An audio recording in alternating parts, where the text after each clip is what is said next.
Hello दोस्तों, बुनियाद education hub में आप सभी का स्वागत है। दोस्तों, जीके के 50 क्वेश्चन है, वेरी इंपॉर्टेंट क्वेश्चन है और हर कंपटीशन के अंदर इस प्रकार से क्वेश्चन पूछे जाते हैं। अगर आप चैनल पर नए हो तो चैनल को सब्सक्राइब जरूर कर लेना और बेल आइकन जरूर दबा देना ताकि आपको नोटिफिकेशन सर्वप्रथम मिले।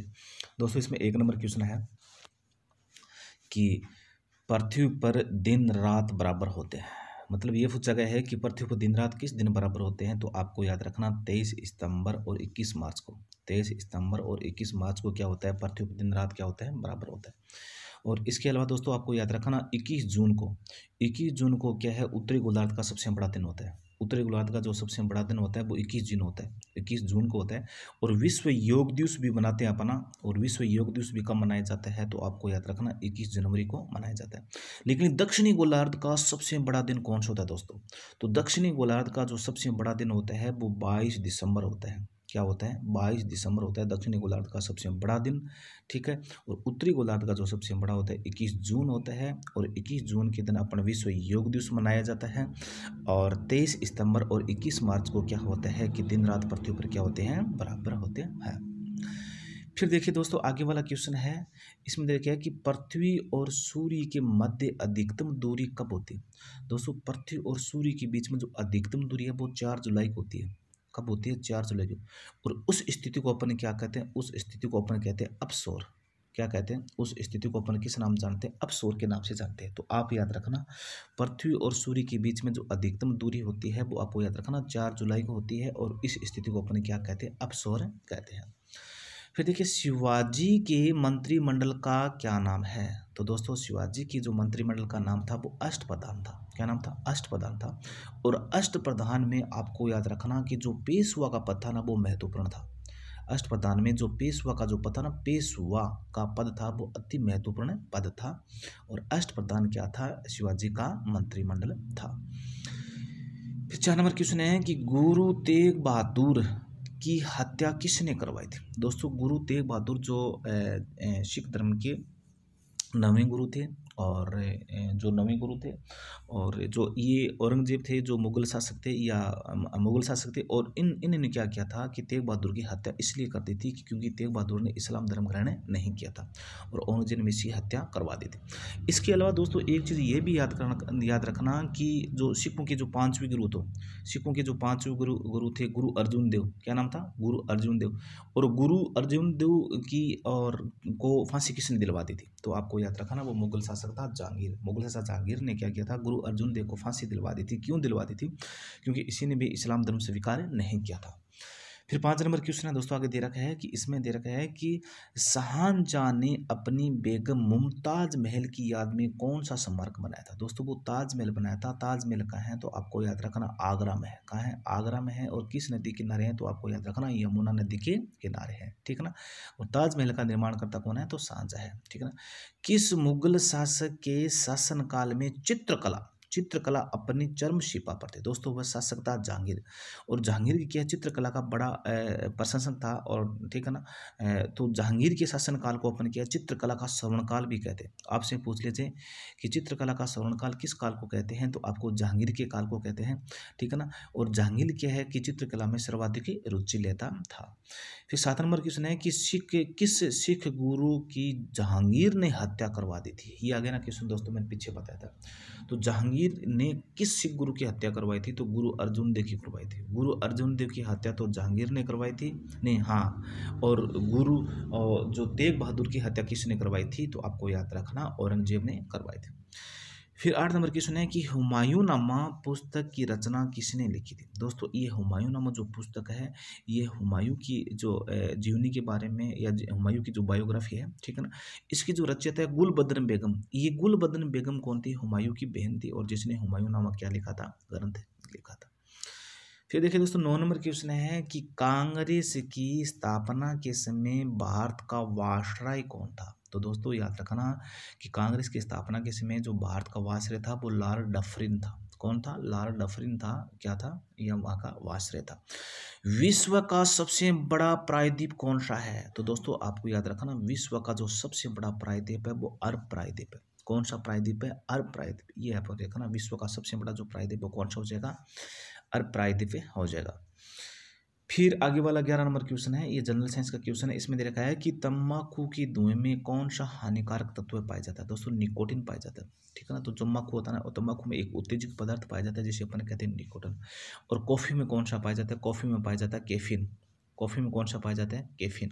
और चाय में कौन सा उत्तेजक तत्व पाया जाता है, तो थीन पाया जाता है। चाय में तो जो उत्तेजक तत्व पाया जाता है उसे अपन कहते हैं थीन, कॉफ़ी में कैफीन, और तंबाकू में कौन सा है, तो आपको याद रखना निकोटिन है।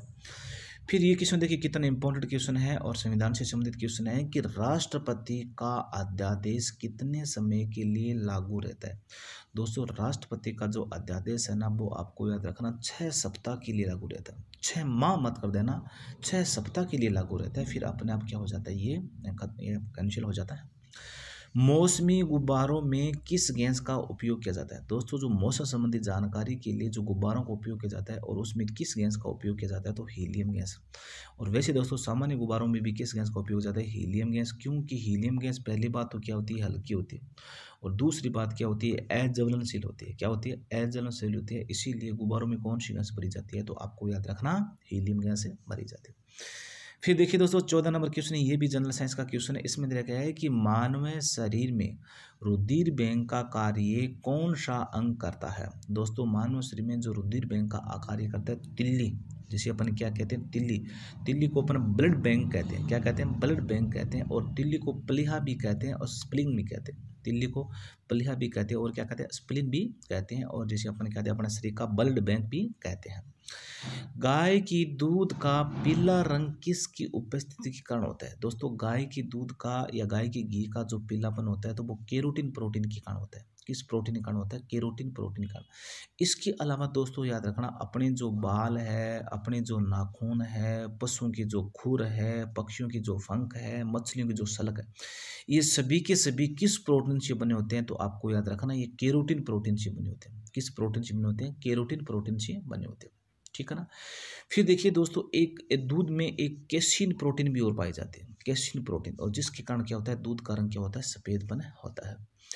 16 नंबर क्वेश्चन है दोस्तों कि विश्व एड्स दिवस कब मनाया जाता है। दोस्तों विश्व एड्स दिवस 1 दिसंबर को मनाया जाता है। कब मनाया जाता है, 1 दिसंबर को। और 2 दिसंबर को क्या मनाया जाता है, 2 दिसंबर को कंप्यूटर दिवस मनाया जाता है। 2 दिसंबर को कंप्यूटर दिवस मनाया जाता है। 1 दिसंबर को विश्व एड्स दिवस मनाया जाता है। और एड्स के बारे में आपको याद रखना दोस्तों, ये विषाणु से होने वाली बीमारी है। ये कैसी बीमारी है, तो आपको याद रखना ये वायरस या विषाणु से होने वाली बीमारी है। और उसके वायरस का नाम है, तो वो आपको याद रखना HIV वायरस है। भारत के राष्ट्रीय ध्वज का डिजाइन किसने तैयार किया था। दोस्तों भारत का जो राष्ट्रीय ध्वज है, इसका डिजाइन किसने तैयार किया था, ये किसने राष्ट्रीय ध्वज ने किया, मैडम भिखाजी कामा। तो आपको याद रखना मैडम भिखाजी कामा ने भारत का जो राष्ट्रीय ध्वज है इसका डिजाइन तैयार किया था। सर्वेंट्स ऑफ इंडिया सोसाइटी की स्थापना किसने की थी। दोस्तों याद रखना सर्वेंट्स ऑफ इंडिया सोसाइटी की स्थापना गोपाल कृष्ण गोखले ने की थी। किसने की थी, तो आपको याद रखना गोपाल कृष्ण गोखले ने की थी। खिलाफत आंदोलन का नेतृत्व किसने किया था। दोस्तों खिलाफत जो आंदोलन है इसका जो नेतृत्व है, तो आपको याद रखना मोहम्मद अली जिन्ना ने किया था। किसने किया था, मोहम्मद अली ने किया था। मोहम्मद अली जिन्ना ने, सॉरी मौलाना मोहम्मद अली ने किया था। ये आपको याद रखना, जिन्ना मत याद रखना। किस घटना के बाद रविंद्रनाथ टैगोर ने और सर की उपाधि लौटा दी थी। दोस्तों याद रखना कि जो जलियांवाला बाग हत्याकांड हुआ ना, जो 1919 में जो अमृतसर में जो जलियांवाला बाग हत्याकांड हुआ था, और इस हत्याकांड के बाद में रविंद्रनाथ टैगोर ने, ठीक है ना, गुरुदेव रविंद्रनाथ टैगोर ने क्या की थी, सर की उपाधि लौटा दी थी। तो आपको याद रखना वो जलियांवाला हत्याकांड था, और इसको अंजाम देने वाला कौन था, वो जनरल डायर था। विश्व में सर्वाधिक जनसंख्या वाला शहर कौन सा है। दोस्तों विश्व में सर्वाधिक जनसंख्या वाला दोस्तों टोक्यो है। और जो जापान की क्या है, राजधानी है, जापान की राजधानी जो टोक्यो ना, ये विश्व में सर्वाधिक जनसंख्या वाला शहर है। ये आप याद रखना। फिर 22 नंबर क्वेश्चन है कि श्वेत रक्त कण, जिसे अपन कहते हैं WBC, जिसे अपन क्या कहते हैं WBC, कार्य क्या है, अपने शरीर की रोग प्रतिरोधक क्षमता को बनाए रखना। दोस्तों WBC का कार्य अपने शरीर की रोग प्रतिरोधक क्षमता को बनाए रखना, अपने शरीर की इम्यूनिटी को बनाए रखना। तो कोरोना काल में आपने नाम सुना हुआ इम्यूनिटी या रोग प्रतिरोधक क्षमता, ठीक है ना। उनको बनाए रखने में WBC क्या होती है, सहायक होती है। दोस्तों WBC के बारे में आप याद रखना, अपने शरीर के अंदर बाहरी कोई भी जीवाणु, विषाणु या कोई रोगाणु प्रवेश करता है तो WBC क्या करते हैं, उसका भक्षण कर देती है और ये उसको नष्ट कर देती है। मतलब WBC 24 घंटे बाहरी आक्रमणकारियों से और अपने शरीर की क्या करती है, रक्षा करती है। क्या करते हैं, रक्षा करती है। अपने शरीर की रोग प्रतिरोधक क्षमता बनाए रखती है, रोगों से लड़ने की क्षमता प्रदान करती है। अर्थशास्त्र का जनक कौन कहलाता है? दोस्तों अर्थशास्त्र का जो जनक कहलाता है वो एडम स्मिथ कहलाता है। किसे कहलाता है? अर्थशास्त्र का। इसके अलावा दोस्तों एक क्वेश्चन पूछा है कि किस भारतीय को सर्वप्रथम अर्थशास्त्र में नोबेल पुरस्कार मिला था? उसका नाम था अमर्त्य सेन। क्या नाम था? अमर्त्य सेन को सर्वप्रथम, वो जो भारतीय था जिसे, और अर्थशास्त्र में क्या मिला था, नोबेल पुरस्कार मिला था। फिर आगे वाला दोस्तों, जो बीजक किसकी रचना है? दोस्तों जो बीजक जो रचना है तो आपको याद रखना संत कबीरदास जी की रचना है। बीजक किसकी रचना है तो आपको याद रखना संत कबीरदास जी की रचना है। चांद बीबी कहाँ की शासिका थी? तो चांद बीबी के बारे में आप याद रखना दोस्तों, ये अहमदनगर की शासिका थी। कहाँ की शासिका थी? अहमदनगर की शासिका थी, आपको याद रखना। इंटरनेट द्वारा संदेश भेजना क्या कहलाता है? दोस्तों इंटरनेट द्वारा जो संदेश भेजना आपको याद रखना ईमेल कहलाता है। क्या कहलाता है? ईमेल कहलाता है। ये कंप्यूटर का क्वेश्चन है ना।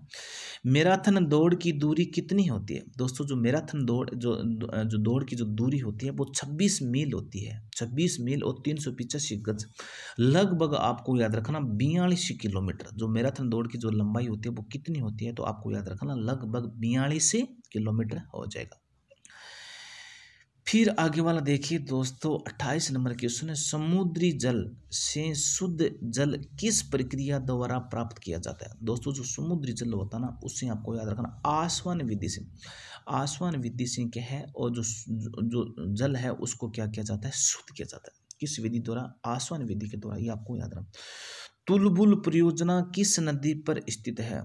तुलबुल परियोजना किस नदी पर स्थित है तो आपको याद रखना झेलम नदी पर। किस नदी पर स्थित है तो आपको याद रखना झेलम नदी पर स्थित है। लोकसभा की बैठक आयोजित करने के लिए अपेक्षित गणपूर्ति कोरम क्या है? दोस्तों लोकसभा की बैठक बुलाने के लिए कम से कम 1/10 सदस्य उपस्थित होने चाहिए। 1/10 सदस्य क्या होना चाहिए? उपस्थित होना चाहिए। फिर देखिए दोस्तों 31 नंबर क्वेश्चन है कि सम्राट अशोक के अधिकांश शिलालेख के अभिलेख किस लिपि में लिखे गए हैं? दोस्तों वो आपको याद रखना ब्राह्मी लिपि। और अगर आपसे भाषा पूछ ले तो कौन सा हो जाएगा? प्राकृत भाषा। इसके अलावा दोस्तों आपको याद रखना सम्राट अशोक ही पहला भारतीय शासक है जिसने सर्वप्रथम अभिलेख या शिलालेखों का क्या किया था? प्रचलन किया था। ठीक है ना, प्रचलन किया था। फिर मानस अभयारण्य किस राज्य में है? दोस्तों जो मानस अभयारण्य तो आपको याद रखना ये असम राज्य में है। असम राज्य में है। विश्व में सबसे बड़ा लोकतंत्र किस देश का है? दोस्तों विश्व में जो सबसे बड़ा जो प्रजातंत्र लोकतंत्र है तो वो आपको याद रखना भारत देश का ही है। किस देश का है? भारत देश।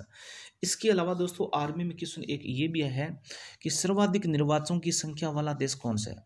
सर्वाधिक जो निर्वाचकों के वाली और सर्वाधिक जो निर्वाचकों वाली संख्या का देश है वो भारत है। ठीक है ना। और विश्व का सबसे बड़ा जो लोकतंत्र है वो कौन सा है तो आपको याद रखना ये है भारत। फिर देखिए दोस्तों 34 नंबर क्वेश्चन है, इसमें देखा है कि लाल त्रिकोण ये किसका प्रतीक चिन्ह है? दोस्तों जो लाल जो त्रिकोण होता है तो ये आपको याद रखना ये परिवार नियोजन का प्रतीक चिन्ह होता है। किसका होता है तो आपको याद रखना ये परिवार नियोजन का क्या होता है? प्रतीक चिन्ह होता है। किसका होता है तो आपको याद रखना परिवार नियोजन का कार्यक्रम होता है। श्रीनगर की स्थापना किसने की थी? तो श्रीनगर दोस्तों आपको याद रखना जम्मू कश्मीर की राजधानी है और इसकी स्थापना किसने की थी? सम्राट अशोक ने की थी। गांधी इरविन समझौता कब हुआ था? दोस्तों गांधी इरविन जो समझौता हुआ था वो आपको याद रखना 3 मार्च 1931 को हुआ था। कब हुआ था तो आपको याद रखना 3 मार्च 1931 को ये गांधी इरविन क्या हुआ था? समझौता था। भारतीय संघ का राष्ट्रपति किसके परामर्श से कार्य करता है? दोस्तों भारतीय संघ का जो राष्ट्रपति है ना वो मंत्री परिषद के परामर्श से कार्य करता है। मंत्री परिषद। ठीक है ना, मुख्य रूप से मंत्री परिषद है। और मंत्री परिषद का प्रमुख कौन होता है तो आपको याद रखना प्रधानमंत्री। मंत्री परिषद का प्रमुख कौन होता है? प्रधानमंत्री होता है। मतलब इनके परामर्श से और राष्ट्रपति क्या करता है? कार्य करता है। फिर देखिए दोस्तों आगे वाला है 38 नंबर क्वेश्चन, गंधक जिसे अपन क्या कहते हैं? सल्फर कहते हैं। गंध को अपन क्या कहते हैं? सल्फर। फिर गंध के साथ रबड़ को गर्म करने की क्रिया क्या कहलाती है? दोस्तों गंध को जब अपन रबड़ में जब गंध मिलाकर अपन जो गर्म करते हैं तो उस क्रिया को अपन क्या कहते हैं? वल्कनीकरण कहते हैं। क्या कहते हैं? वल्कनीकरण कहते हैं। इसके अलावा दोस्तों एक दो और होता है, एक तो जस्तीकरण होता है। जस्तीकरण होता है या गेल्वेनाइजेशन होता है। क्या होता है? या गेल्वेनाइजेशन होता है या यसद लेपन होता है। ये सभी की सभी क्रिया क्या है दोस्तों, ये आपको याद रखना कि जब लोहे को जंग से बचाने के लिए जिस विषय पर अपन जस्ती की पर चढ़ाते हैं और उसी को अपन क्या कहते हैं? गेल्वेनाइजेशन भी कहते हैं, जस्तीकरण भी कहते हैं। क्या कहते हैं? जस्तीकरण भी कहते हैं और यसद लेपन भी कहते हैं। पश्चिमी और पूर्वी घाट किन दो पहाड़ियों पे मिलते हैं दोस्तों? पश्चिमी घाट और जो पूर्वी घाट है तो वो आपको तो नीलगिरी पर पहाड़ियों पर मिलते हैं। कहाँ मिलते हैं? तो नीलगिरी पहाड़ियाँ का है तो दोस्तों याद रखना मुख्य रूप से तमिलनाडु में है। जवाहरलाल नेहरू ने नेतृत्व में अंतरिम सरकार का गठन कब हुआ था दोस्तों? याद रखना जवाहरलाल नेहरू के नेतृत्व में जो अंतरिम सरकार का जो गठन हुआ था वो सितंबर 1946 में हुआ था। कब हुआ था? तो आपको याद रखना सितंबर 1946 में। और जवाहरलाल नेहरू ने अंतरिम सरकार का गठन किया था। और भारत के प्रथम जो प्रधानमंत्री थे तो वो कौन थे? तो आपको याद रखना जवाहरलाल नेहरू थे। और सबसे लंबे कार्यकाल वाले प्रधानमंत्री कौन थे? तो वो भी आपको याद रखना जवाहरलाल नेहरू थे। फिर देखिए दोस्तों, क्रिकेट पिच की लंबाई कितनी होती है दोस्तों? क्रिकेट पिच के बारे में क्वेश्चन पहले ही आ चुका है तो आपको याद रखना इसकी लंबाई होती है 22 गज होती है। कितनी होती है? 22 गज इसकी लंबाई होती है, मतलब 66 फुट इसकी क्या होती है? लंबाई होती है। ठीक है ना।